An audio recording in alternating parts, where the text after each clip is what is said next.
il a dit pour favor. J'ai dit, S'il vous mi plaît, corazón, en fait, excuse, por s'il favor. vous plaît. Voyons. J'ai dit de se pratiquer un peu. On peut juste faire attention parce que Jonathan, il va le dire pour vrai, puis on va faire. Tu penses qu'on peut la faire? Oui, dans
Mon nom, c'est Mathieu Van Vliet. Je suis professeur de musique au Cégep Marie-Victorin, plus spécifiquement tromboniste professionnel et prof de trombone jazz ici au Cégep.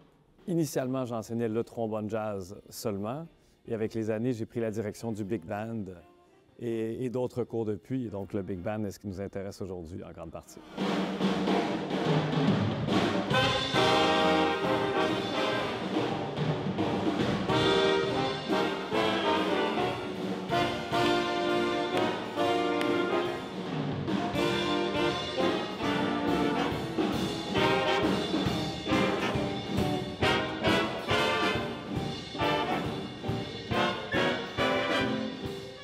La musique, pour moi, ça a été quelque chose que j'ai toujours eu autour de moi. Ma mère chantait, jouait de la guitare.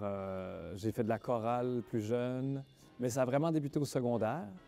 J'ai grandi en Belgique jusqu'à mes 10 ans. Le système européen est beaucoup plus rigide dans l'apprentissage musical. Il faut commencer par faire 2 années de solfège avant de pouvoir toucher un instrument. Alors qu'ici, on m'a donné un trombone, puis on m'a dit « joue ». Et donc, pendant 5 ans au secondaire, j'ai joué énormément, de manière assez intuitive, somme toute. Mais j'ai beaucoup aimé ça et sur la fin de mon parcours au secondaire, chaque année, on faisait des voyages, ce qui étaient des voyages récréatifs. C'était pas des voyages à but musicaux, mais la dernière année, dans mon secondaire 5, on a vraiment fait une tournée en Europe avec le Big Band. On a été joué dans des festivals de jazz à Angers, en France.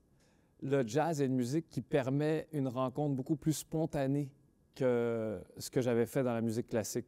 La rigueur de la partition, du respect de la partition, est quelque chose que je respecte énormément, mais dans ma relation à la musique, la liberté et la spontanéité que le jazz offrait m'avaient parlé beaucoup.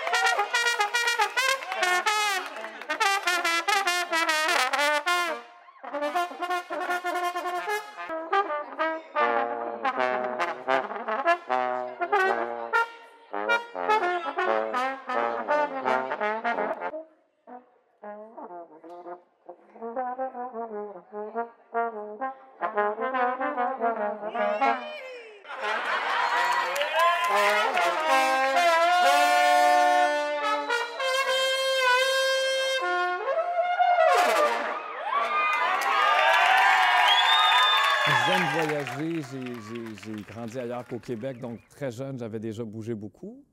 Plus vieux, j'ai réalisé que j'étais pas un très bon voyageur. C'est-à-dire que voyager pour aller regarder des musées ou aller se mettre sur une plage pendant une semaine, c'est ma mort. J'ai pas de plaisir à faire ce genre de voyage-là. Par contre, très tôt dans ma jeune vingtaine, j'ai eu la chance de faire beaucoup de tournées avec des groupes de musique ici à Montréal. On a fait 4 ou 5 années consécutives de tournées en Europe, traverser le continent américain jusqu'à la côte ouest. Ça m'a vraiment parlé différemment. Et donc, j'ai adoré découvrir le monde, mais à travers la tournée. Enfin, la musique est un outil parce que quand on voyage en Europe, socio-économiquement, il n'y a pas de barrière, mais quand on voyage dans certains pays où la barrière socio-économique est flagrante, ça peut faire un frein énorme à la rencontre de l'autre. Et j'ai toujours trouvé que la musique permettait d'effacer, du moins provisoirement, toutes les barrières socio-culturelles que je pouvais rencontrer dans un voyage normal, entre guillemets.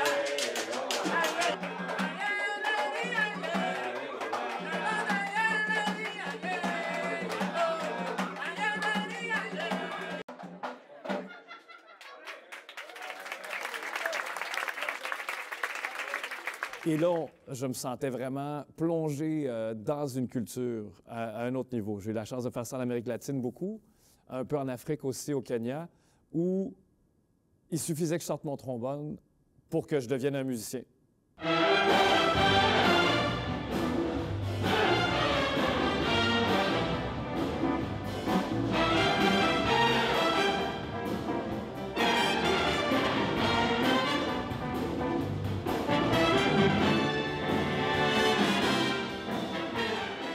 Ce que j'aime de la culture cubaine, côté musical, c'est le rythme. T'as l'aspect hispanique et t'as l'aspect africain qui est ensemble. Déjà pour moi, même je pense que si je ne serais pas de culture hispanophone, j'identifie la musique latine comme de la musique joyeuse. Et là, quand tu mets le rythme, c'est comme si on t'impose ta joie. C'est que tu dois être content, oui ou oui.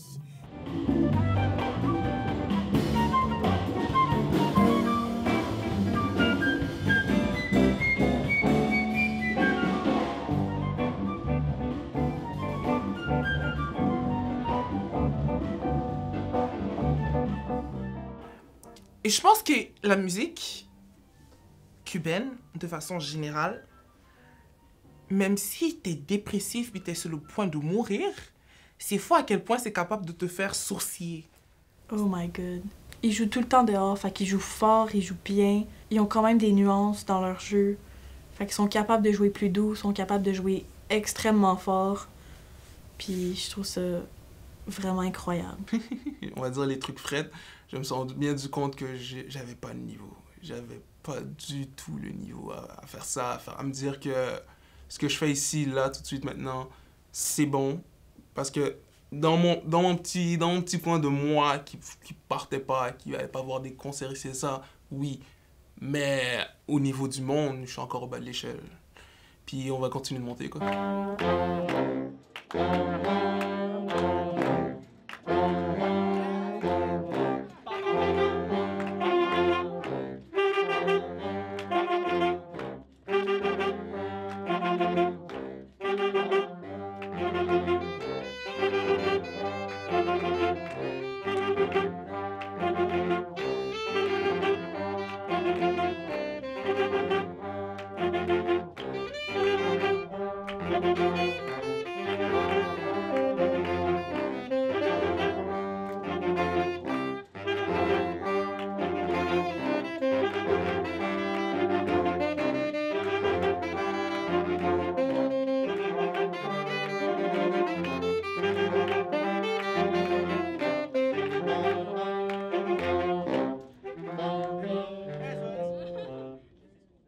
Je pense que si j'ai une qualité, c'est que j'arrive à engager les étudiants, à ce qu'ils aient envie d'apprendre.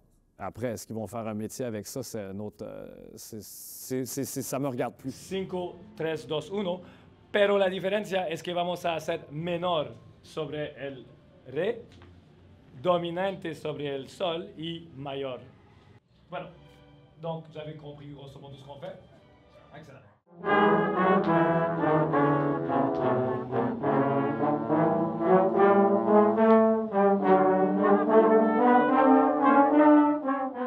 Je leur communique ma passion à moi. Et j'ai certains étudiants, dont un en particulier, que j'ai eu de 11 ans à 21 ans comme étudiant. Je l'ai eu en secondaire 1. Et après, il est venu me retrouver ici au cégep. Et aujourd'hui, c'est celui qui me remplace sur tous les engagements que j'ai. C'est devenu mon collègue principal, si on veut, dans ma carrière de musicien. Et donc, de voir les jeunes grandir, ça me fait plaisir, tout court. Et de les voir grandir comme musiciens, ça me fait encore plus plaisir. Après avoir fait longtemps du secondaire, j'ai eu l'opportunité de commencer au cégep, à un autre niveau dans leur passion. Puis ça, c'est quelque chose qui me fait plaisir. Et il n'y a rien qui me fait plus plaisir aujourd'hui, grâce aux réseaux sociaux, de suivre des anciens étudiants qui continuent. Il y a une étudiante que j'ai eue dans mes premières années ici à Marie-Victorin, qui était pianiste. À l'époque, elle se cherchait un peu, elle faisait un peu de flûte, un peu de guitare, un peu de piano. Finalement, elle est devenue pianiste. Et l'autre jour, elle a fait un post où je l'ai vue. Elle était dans un groupe avec des copains à moi. Et donc là, sa carrière était assez lancée, qu'elle s'était établie, puis qu'elle travaillait avec des gens qui étaient mes collègues à moi aussi. Et là, ça me fait vraiment très plaisir de voir mes anciens étudiants devenir des musiciens, point, et des futurs collègues. Quand je peux collaborer avec eux, moi, ça me rend heureux à chaque fois.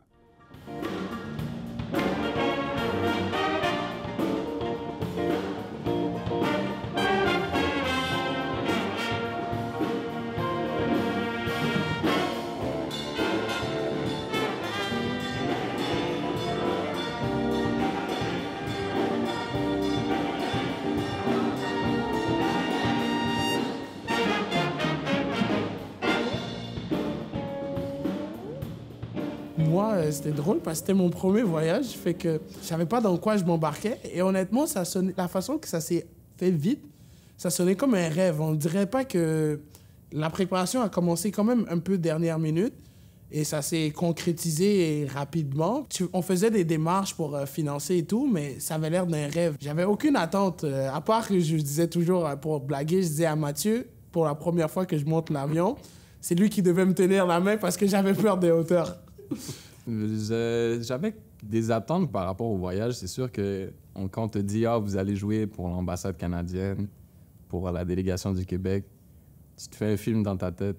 Tu te dis « Ouais, on a percé ». Non, je pense que les attentes que j'avais par rapport au voyage ont été pas mal exactes, pas mal justes. Je m'attendais à ce qu'il y ait de l'alchimie qui se crée dans le groupe. Je m'attendais à ce qu'on vive justement une expérience culturelle, un choc culturel. J'avais déjà entendu parler de Cuba, mais là, j'ai expérimenté Cuba.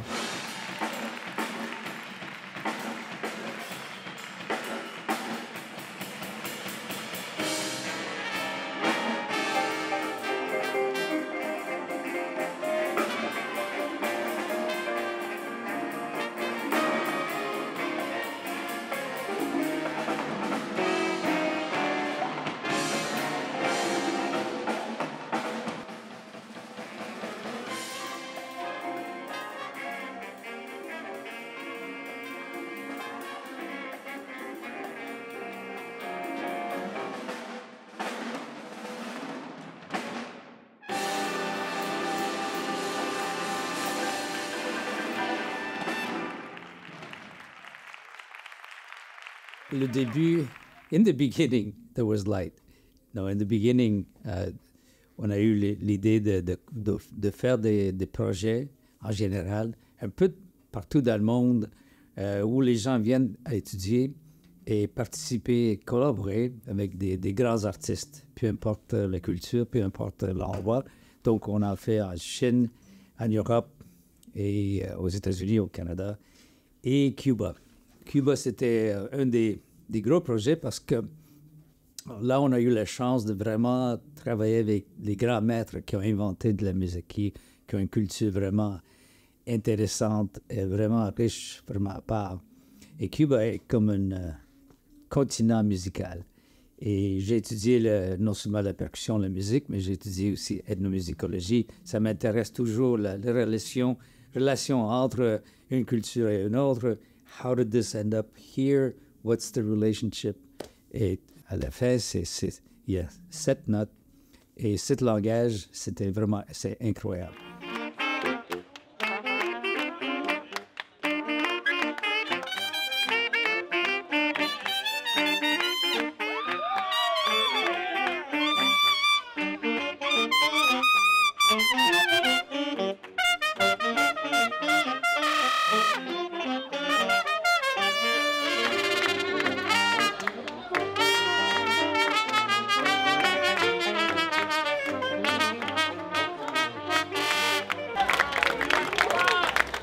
L'idée est née de différentes manières. En fait, c'est moi-même étudié à Cuba quand j'ai terminé mon bac en interprétation de jazz ici à Montréal. Je cherchais, enfin, on digère toute l'information qu'on a apprise pendant des années après. Puis à un moment, j'ai senti que j'avais besoin de quelque chose et j'avais toujours été très attiré par la musique latino-américaine et par la musique cubaine en général. Pour une raison assez technique aussi, c'est qu'ils utilisent le trombone comme la guitare électrique est utilisée dans le rock and roll. Il y a à peu près aucun groupe de musique salsa et autres qui n'ont pas des trombones dans le groupe. Donc déjà, mon instrument était tellement utilisé dans leur musique que ça m'a fait tendre l'oreille. Rythmiquement, c'est une musique qui m'a fasciné. Tout l'apport de la musique et surtout des rythmes africains à la musique latino-américaine me parle beaucoup. Tout cet aspect-là m'enthousiasmait beaucoup. Et donc, j'ai été étudié moi-même à La Havane. La musique, je vais parler du Canada ou certainement du Québec, est vue un peu comme un divertissement que tu fais à côté d'un vrai métier. Alors que là-bas, c'est pas du tout comme ça que c'est vu. C'est un métier extrêmement valorisé et ça transparaît déjà dans le sérieux que les jeunes de 10 ans à 20 ans ont.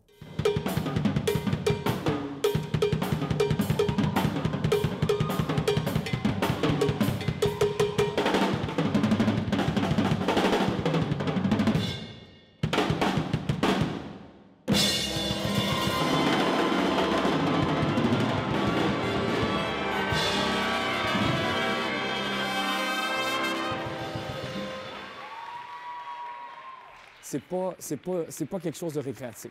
C'est vraiment une démarche rigoureuse. Et ça, je trouvais que c'était quelque chose qui manquait ici, surtout par les plus jeunes. Bon, quand on monte dans les paliers d'éducation supérieure, les gens ont une démarche plus sérieuse.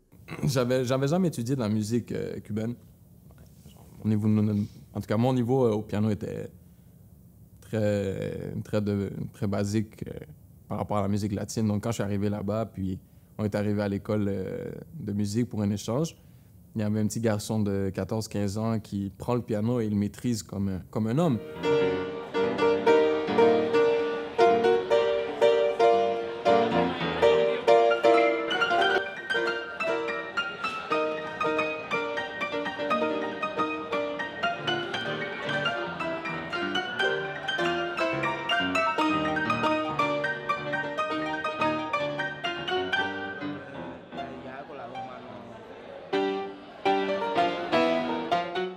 Et toi, tu essaies de t'asseoir à côté, tu essaies de faire ce qu'il fait, et puis c'est toi l'enfant et c'est nous les plus vieux.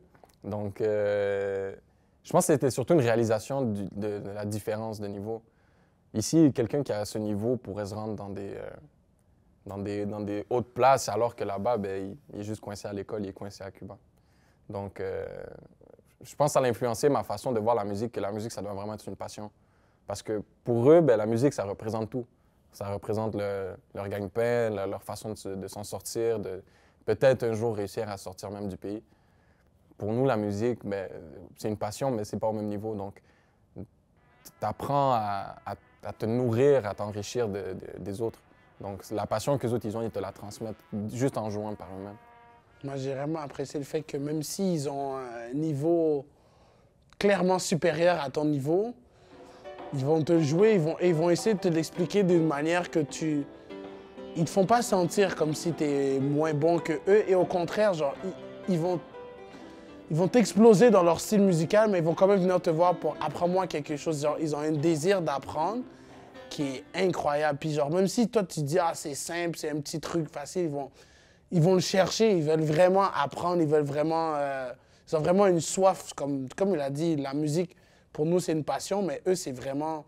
C'est leur vie, c'est tout pour eux. Sur le plan de la musique, je pense que j'ai toujours pas compris comment ils font. Parce qu'en soi, ils ont une façon de la produire, de jouer, de la transmettre, qui est quand même assez, je dirais, weird. Parce qu'au final, tu sens tout, mais tu sais pas comment ils font. Même si toi-même, en tant que musicien, tu sais que si tu prends ton instrument, tu vas jouer. Mais eux, ils le font d'une façon, puis là, t'es comme, ah d'accord, oui. Je dirais, très honnêtement, je dirais que j'ai pas encore compris. J'espère y retourner, puis trouver les petits secrets, mais je pense qu'on n'est pas prêt. On n'est absolument pas prêt. Mais j'avais été vraiment impressionné par le sérieux de jeunes de 17 ans là, qui avaient un niveau exceptionnels là, qu'on n'aurait pas ici. Et donc ça, c'est l'aspect culturel et musical qui m'avait donné envie d'aller à Cuba tout court avec mes étudiants. Et il y avait d'autres professeurs ici qui avaient organisé un cours qui s'appelait l'Atelier lyrique, où ils montaient des pièces qui n'étaient pas nécessairement que de l'opéra, qui pouvaient être assez variées. Et ils avaient amené leurs étudiants au Cameroun dans un échange. Et là, de loin, j'avais fait « Wow, mais quelle bonne idée! » Surtout que moi, j'avais eu la chance de le vivre au secondaire, puis c'est peut-être une des raisons qui m'a fait basculer vers aller vraiment étudier en musique ou prendre la musique au sérieux, c'est d'avoir vécu une tournée avec mon groupe scolaire à l'époque. Et en même temps, quand Piloto est venu et Piloto a fait cette collaboration, sa section rythmique et le Big Band de l'Université de Montréal, et jouer cette musique du disque, c'était un gros hit. Et Mathieu était dans le Big Band. Et Rachel aussi, Rachel Terrien était dans le band. Par la suite, Rachel a dit, j'aimerais aller étudier à Cuba. Donc ça a pris un autre chemin. Mais par la suite, je sais qu'en arrière de la tête de Mathieu, il y avait ce projet à faire un suivi. Lui aussi, je sais qu'il est allé à Cuba, passer du temps à étudier un peu là-bas. Quand on a vu que ça fonctionnait, et l'effet musical et culturel que ça donne, c'est vraiment génial. Et c'est beaucoup de travail, mais c'est vraiment construire des ponts, construire des relations et changer la vie de tous les gens qui viennent à ce genre de projet-là. Ça change totalement le chemin.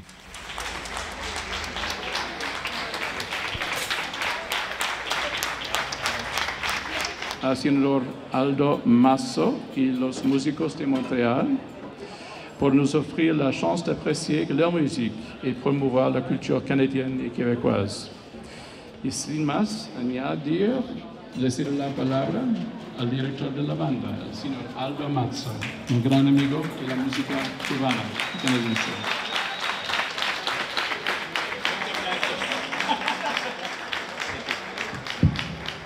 Hola, ¿todo bien aquí? Es siempre un gran honor y un placer estar aquí con toda la gente, con la cultura cubana, con la música. Es una cosa que internacional, el idioma de música, que una unión de todo el pueblo del mundo, ¿no? Soy contento que la embajada canadiense y la delegación de Quebec me invitó para hacer este concierto y ayer también una presencia de Canadá y Quebec aquí, representar un poquito nuestra cultura en nuestra presencia, compartir con vosotros y la orquesta de Matanzas también. Mil gracias a ustedes. A continuar.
Cuba, c'est un pays que j'aime beaucoup. J'aime beaucoup le peuple, la musique.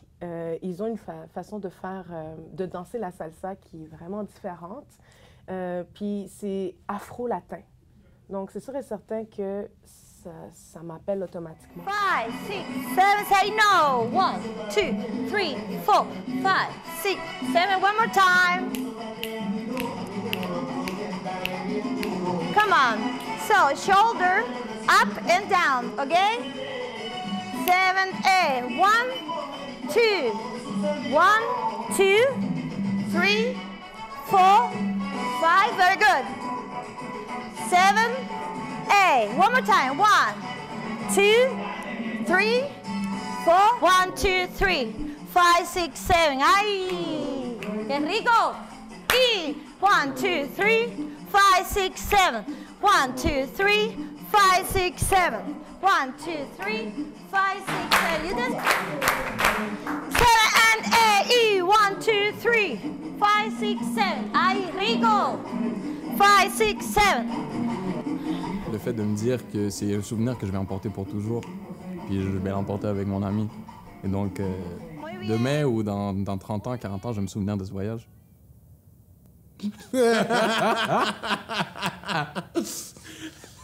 y en a eu beaucoup. Tu veux choisir le...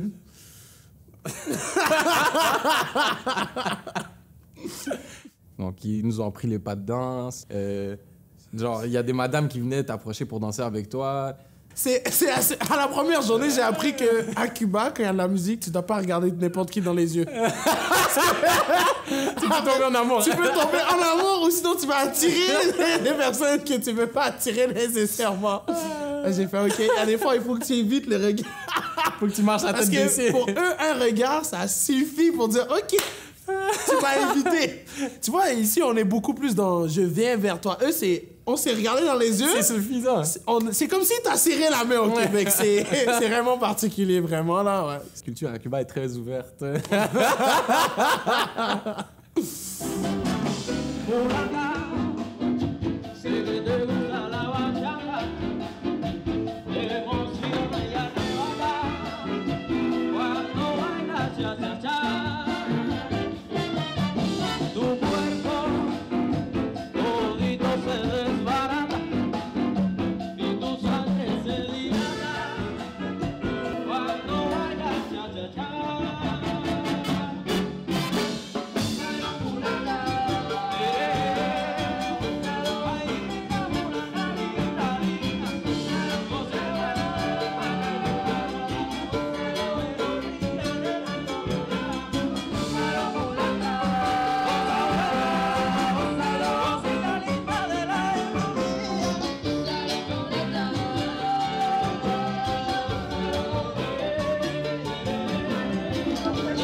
Ils ont posé des questions sur les divinités de la Santeria.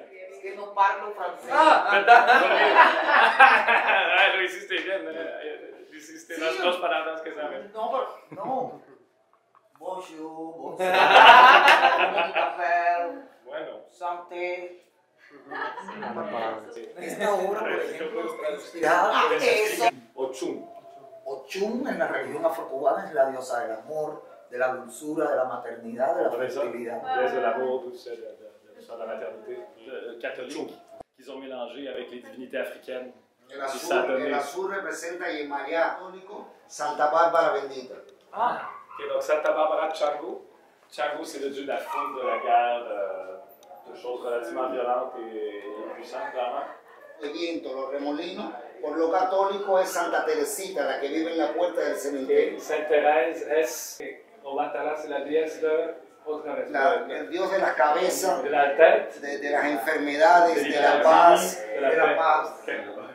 Et par ailleurs, l'autre volet logistique qui était un peu insurmontable ou que je voyais comme une montagne et avec raison, c'est les billets d'avion de tous les étudiants, les levées de fonds, l'organisation des finances, des visas, les permissions légales pour amener 20 étudiants dans un pays étranger. J'avais jamais fait ça, donc... Mais j'ai été approché Nathalie Deschamps et Sylvain Cossette, qui étaient les deux professeurs qui, eux, avaient initié le projet d'amener leurs étudiants au Cameroun. Je leur ai demandé, mais comment vous avez fait? Ils m'ont référé à ce qui est appelé le BDI, ou le Bureau de développement international, qui est un bureau ici au Cégep, qui a comme mandat de faire exactement ça et de faciliter toutes les procédures pour amener des étudiants vers un voyage à l'étranger. Et une fois que j'ai rencontré, c'était Marie-Hélène Lambert qui était là à l'époque et Annie-Claude qui était là aussi et Serge Lucier. Enfin, c'est les trois vraiment qui, eux, je leur ai parlé de mon projet, ils m'ont dit « oui, on embarque ». Et donc, j'ai rempli des documents pour expliquer le projet et ensuite, ils l'ont fait approuver par la direction et de fil en aiguille. Donc, eux ont assuré tout le côté administratif de ce projet-là.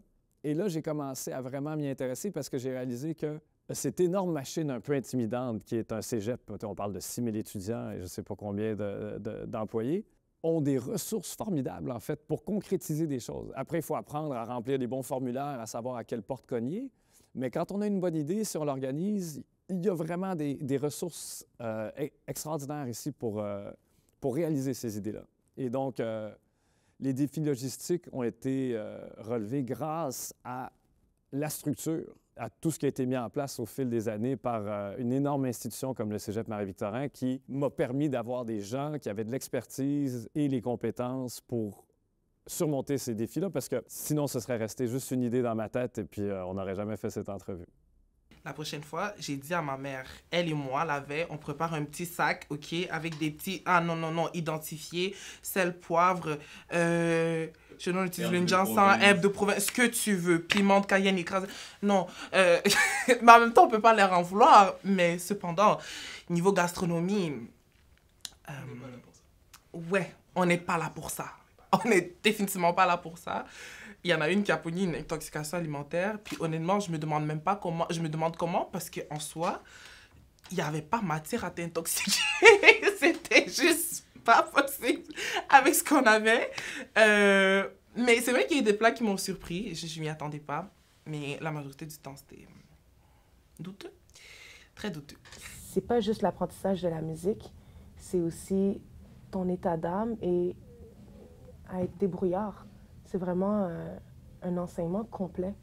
À faire avec ce qu'on a, à être humble et à se réjouir et rester optimiste au-delà de tout. Ah, ton lutrin a cassé, demande un clou à lui. Une personne a un morceau de bois, l'autre personne a le tournevis et cette personne-là a un clou. Et ensemble, ils règlent le problème et ils se partagent le lutrin. C'est une bonne mentalité. Pourquoi on en a besoin de 5000? C'est avec eux, on est capable de partager 3 personnes. A me réveillé. Es un honor tocar después de este maravilloso grupo de Matanza sobre el director. Un aplauso para Bruno y su orquesta de la Matanza.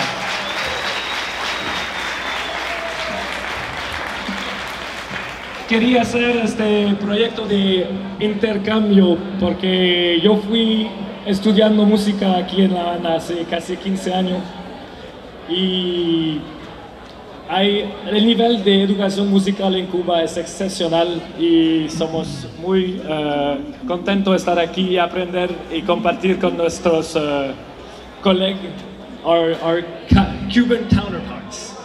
Bueno, seguimos con música. Gracias a todos.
une des meilleures expériences qu'on a eues. Honnêtement, c'est quand on est arrivé au théâtre, là, au premier théâtre où on a performé pour la délégation du Québec. Le théâtre, c'était un théâtre au cœur de la ville. C'était une grande place, c'était imposant. Tu sais pas s'il va y avoir beaucoup de monde qui va venir. Tu sais même pas s'il va y avoir du monde qui va venir te voir jouer. Et t'arrives et bon, au Québec, quand tu rentres dans un théâtre de cette envergure, tu rencontres de la technologie, des équipements neufs, des belles accommodations, mais à Cuba, c'était pas le cas du tout. Et c'est là, ça, c'était, je pense, que le premier choc culturel qu'on a eu, parce que on s'est rendu compte de la précarité de Cuba en tant que tel. Précarité au niveau de l'électricité, au niveau de tout. Et je me rappelle, le piano était branché, tu te rappelles? Il était branché avec un fil coupé. Oh, ouais. On aurait pu mourir en performant. Il a soudé devant nous, genre, il a fait... Ouais. Il a branché, puis c'était juste les fils qui sortaient, là, puis il a branché le piano comme ça, puis il a attaché, puis comme, touchez pas, mettez pas le pied dessus, parce que... Sinon, c'est la fin. Et puis, Mathieu était comme, on n'a pas d'assurance pour ça. Ouais, parce que l'arrivée à l'hôtel, c'était comme si tu étais dans un rêve. On arrive, on voit un grand hôtel tout blanc, tout neuf. Je pense qu'on était les premiers clients de l'hôtel. Donc, on sentait qu'on était dans un pays du premier monde. C'est vraiment quand on a mis le pied dehors de l'hôtel que là, on a vraiment fait face à Cuba. Donc, ça, c'était une des meilleures expériences. Ça, et puis les 2 concerts, en vrai. Tu rencontres des gens que tu n'aurais jamais pu rencontrer en dehors de cette expérience. Puis, ça, tu fais ton art. Tu peux partager ton art, ta passion avec les gens. Donc, ouais. Il y a certains challenges, mais je pourrais même pas dire que c'est un obstacle pour eux. Premièrement et avant tout. Et ça, je mets une petite parenthèse pour mes amis pianistes. Quand ils sont arrivés dans le conservatoire de musique, le piano qu'ils utilisaient était désaccordé.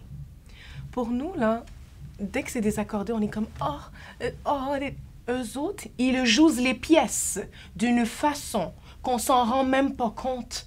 C'est seulement... J'aime mes musiciens, je vous aime les pianistes, mais c'est seulement quand nos amis pianistes qui sont arrivés qui ont fait... C'est désaccordé, on fait quoi? Fait qu'eux autres, ce que je comprends, c'est que c'est désaccordé de je sais pas de combien de temps, mais ils se sont adaptés à ça pour jouer à la tonalité des pièces. Mais nous, on le savait pas, mais eux autres sont habitués. Donc moi, j'étais surprise de voir comment ta partition, elle est dans une tonalité, ton piano est désaccordé, tu t'en rends compte, tu l'ajustes et tu joues selon. Ça, c'est une transposition que d'habitude... Dans certains endroits, on voit les pianistes faire « je transpose ». Là, tu peux pas transposer. Là, c'est un piano droit, là, c'est un piano à queue. C'est une grande école. Vraiment.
Je pense que j'avais pas compris à quel point ça pouvait être différent d'un pays à l'autre.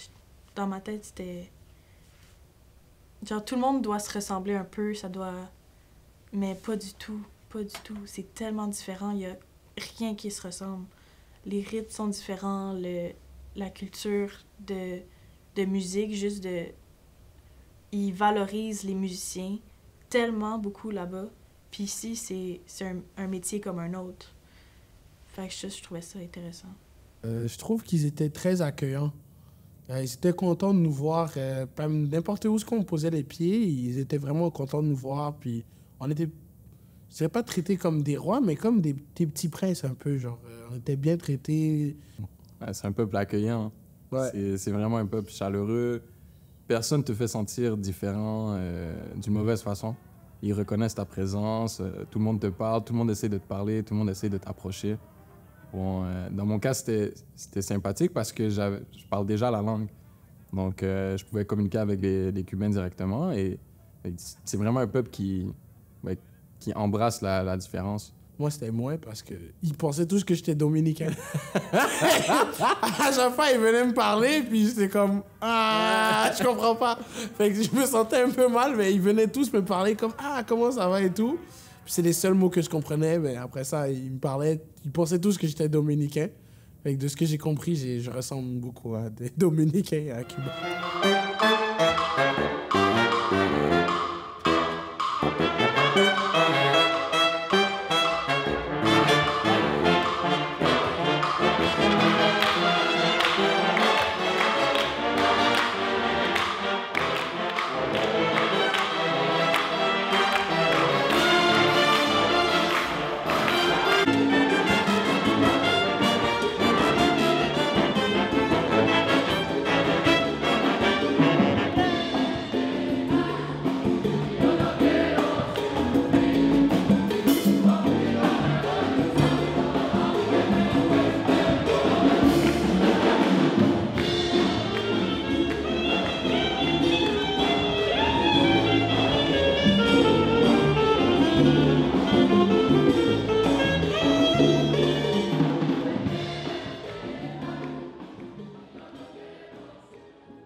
Comme parrain du groupe. Et ça, c'est fort. Ça me touche, ça.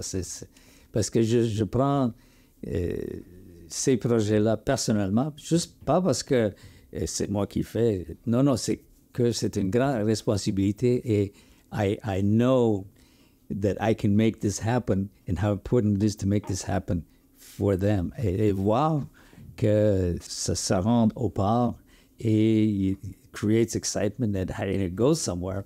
To me, it's a huge thing because it's just, you know, c'est une philosophie personnelle. Si on a reçu un cadeau qui est ma carrière, qui est ce que je fais, with principles based on my culture, based on my history, based on my family and my upbringing, but how can you be of service? How can you make something better than it is? What do you bring to the table? Ça c'est important pour moi et être un véhicule, to be the vehicle or to be part of a team that makes these things happen. As long as people say yes, then we do it. You know, we get out of the way. Et pour moi, c'est un grand plaisir de voir all these lights go up and things happen because other things happen. D'autres choses vont se bâtir à cause de ça. Le mieux qu'on le fait, le mieux qu'on voit des résultats positifs, puis d'autres vont en profiter et ça va plus loin. It's like going to the moon and then you go to Mars because you went to the moon. Then you see it's possible.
Je pense que je suis quelqu'un qui est capable de s'adapter beaucoup. Ce qui nous arrive est ce qu'il fallait qu'il nous arrive au final. Je ne suis pas quelqu'un qui vit dans la frustration d'attendre déçu.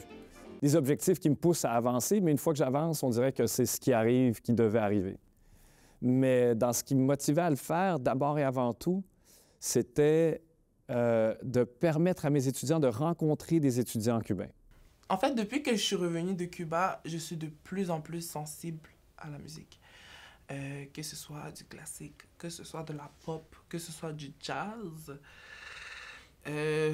ou que ce soit du Ben Sikin comme on fait chez nous, les Bamileke au Cameroun. C'est fou à quel point ça me...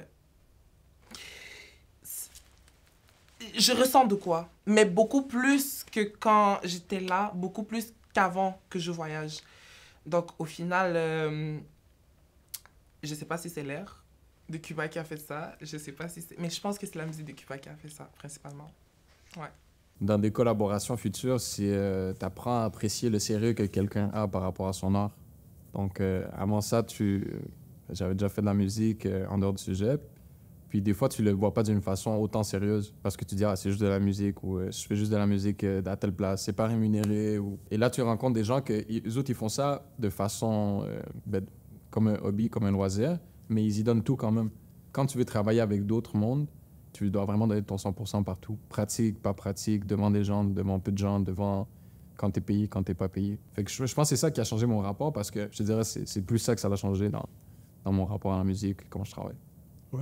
Moi, ça aurait été d'apprendre à jouer avec son cœur. Puis à un moment donné, on m'a fait jouer dans un bar. Ça m'a marqué parce que j'avais pris deux, trois verres. Mais ça avait cassé la barrière de gêne. Puis on m'a juste poussé sur le piano. Mais je savais pas qu'est-ce qu'il jouait, ni les accords. Puis on m'a juste dit « joue ». Puis c'était un truc que, comme à l'église, je peux faire, mais avec le jazz, c'est différent. Puis je me suis juste mis à jouer. Puis c'était beau. Mais je jouais juste vraiment ce que je ressentais. Genre, j'ai pris le son qu'il m'a donné, puis je me suis dit, qu'est-ce que t'entends, Joe? Puis je me suis mis à jouer.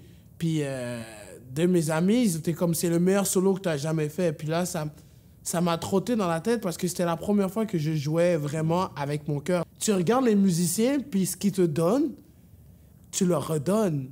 Puis cet échange-là que j'ai eu avec eux, parce que c'était des musiciens professionnels, c'était magique. Parce que ils jouaient quelque chose, puis j'écoutais. C'est vraiment la première fois que j'ai commencé. Puis depuis ce jour-là, mon jeu a complètement changé. Parce que quand je jouais avec le Big Band, je prenais la peine d'écouter. Puis là, j'ai compris, c'est ça, faire de la musique, c'est un échange. Normalement, tu es dans ta boîte, tu es dans ta partition, OK, moi, c'est ce qui est écrit au piano. Mais là, j'ai réussi à développer un niveau qui fait que je joue, mais je suis capable d'écouter ce qui se passe. Puis je suis capable d'interchanger. OK, toi, tu fais ça, ben moi, je vais te répondre comme ça. Puis c'est tout est parti de ce petit événement au bar que j'ai appris que oui, la musique, c'est vraiment... T'apprends à communiquer. Je parlais pas espagnol, je comprenais. Mais avec le langage de la musique, j'ai pu communiquer. Puis même eux, ils étaient étonnés.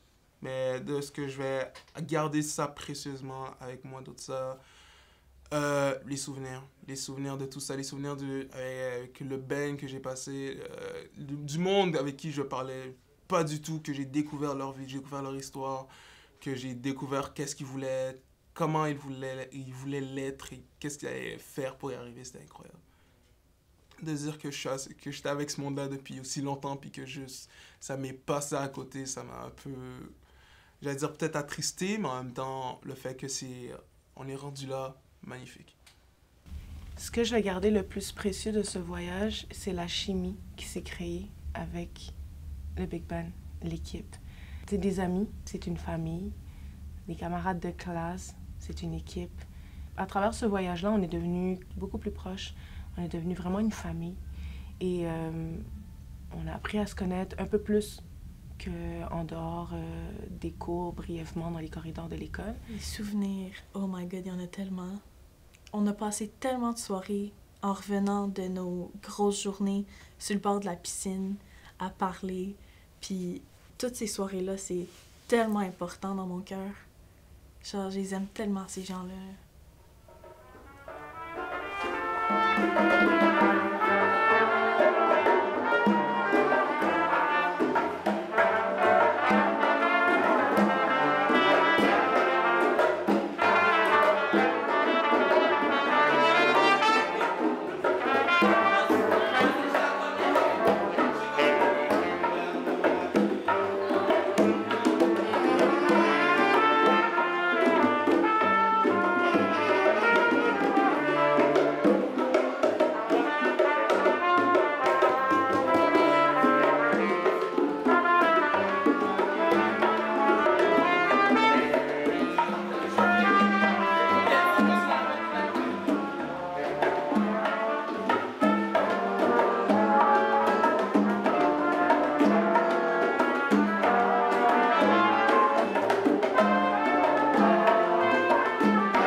Je pense qu'ils ont tous été assez touchés par le contact avec l'autre. Ils se sont amusés à taper la clavée. Pendant des semaines au retour de Cuba, donc on voyait que ça avait été quelque chose qui les avait marqués, cette espèce de... Ça s'appelle la clavée, c'est la clé. C'est vraiment le patron rythmique qui soude pratiquement l'ensemble de la musique cubaine avec 2 clavées différentes, avec des inversions mineures. Et donc ça, je pense que ça les a marqués. Il n'y a aucun doute, fait juste de les voir taper la clavée puis s'amuser à la taper ensemble, clairement, montrait qu'ils avaient été touchés par ça. Puis qu'est-ce qu'ils auront appris? Je ne sais pas. Que voyager avec la musique permet une rencontre que le voyage tout court ne permettrait pas. J'espère. Ça, c'est peut-être plus mes souhaits que de la réalité, je ne sais pas. Faudra voir avec eux.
Des special guests, du monde qui...